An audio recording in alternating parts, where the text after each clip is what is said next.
الزام تراشی بھی، کھلی دھمکیاں بھی، رانا ثناءاللہ نے اپنی روش نہ بدلی۔ فوج کے خلاف مہم کی ذمہ داری عمران خان پر ڈال دی۔ دھمکی دی 13 اگست کو قانون توڑا تو 25 مئی سے بھی اچھے انداز میں نمٹیں گے۔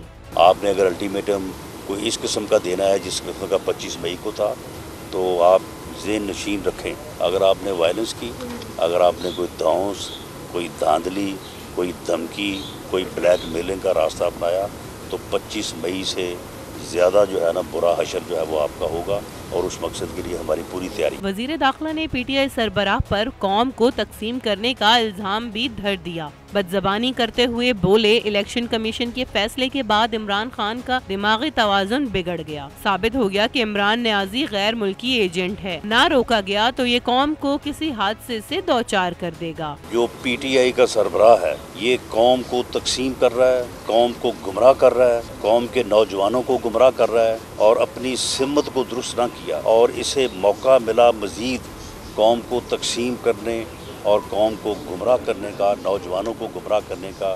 یہ اس ملک اور قوم کو کسی حادثے سے دوچار کر دے گا۔ ای سی پی الیکشن کمیشن آف پاکستان کے فیصلے کے بعد کوئی شک نہیں رہا کہ عمران خان جو ہے یہ فورن ایجنٹ ہے، اور یہ فورن ایجنڈے پہ اور فورن جو ہے وہ پیسے پہ جو ہے اس ملک میں افراتفری اور انارکی جو ہے پھیلانے کے ایجنڈے پہ گامزن ہے۔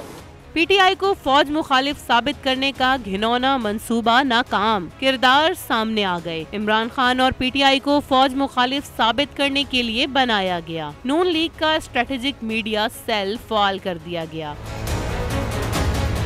یہ پہلی بار نہیں ہوا، اس سے قبل سال 2015 میں بھی نون لیگ نے اسٹریٹجک میڈیا سیل قائم کیا تھا۔ ماضی میں یہ سیل مریم نواز کی زیر نگرانی میں کام کرتا تھا، اور اب اس سیل کی باغدور رانا ثناءاللہ کے ہاتھ میں ہے، جو کہ اوچھے ہتھ کنڈوں میں اپنی مثال آپ ہیں۔ تفصیلات کے مطابق نون لیگ کا اسٹریٹجک میڈیا سیل فعال کر دیا گیا ہے۔ حکومتی میڈیا سیل کا پہلا کام عمران خان اور پی ٹی آئی کو فوج مخالف ثابت کرنا ہے۔ سانحہ لسبیلا میں شہید اعلیٰ فوجی افسران کی شہادتوں کو لے کر اس میڈیا سیل کے ذریعے پی ٹی آئی اور عمران خان کے خلاف منظم مہم شروع کی گئی، جبکہ صدر پاکستان کے خلاف بھی فوج کی حالیہ شہادتوں کے بعد منفی پروپیگنڈا شروع کیا گیا، جبکہ پی ٹی آئی رہنما شہباز گل نے حکومتی پروپیگنڈا کی حقیقت بتا دی۔ ٹیلی فونک گفتگو میں کہا، پروپیگنڈا وہ لوگ کر رہے ہیں جو پاک فوج اور پاکستان کے خلاف ہیں۔ ان کا مقصد ہے کہ فوج میں پی ٹی آئی کے خلاف محاذ کھڑا کیا جائے۔ مہم چلانے والے کئی سالوں سے پاکستان مخالف پروپیگنڈا کر رہے ہیں۔ ایسے تمام لوگ یہ پروپیگنڈا کرنے کی کوشش کر رہے ہیں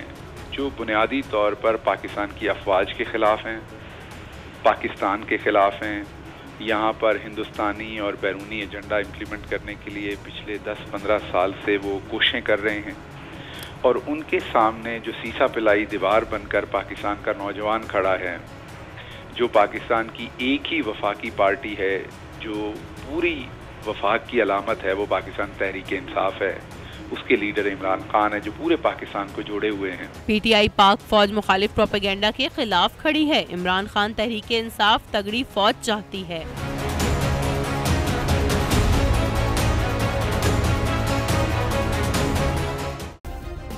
سبسکرائب کریں اور بیل دبائیں تاکہ کوئی خبر رہ نہ جائے۔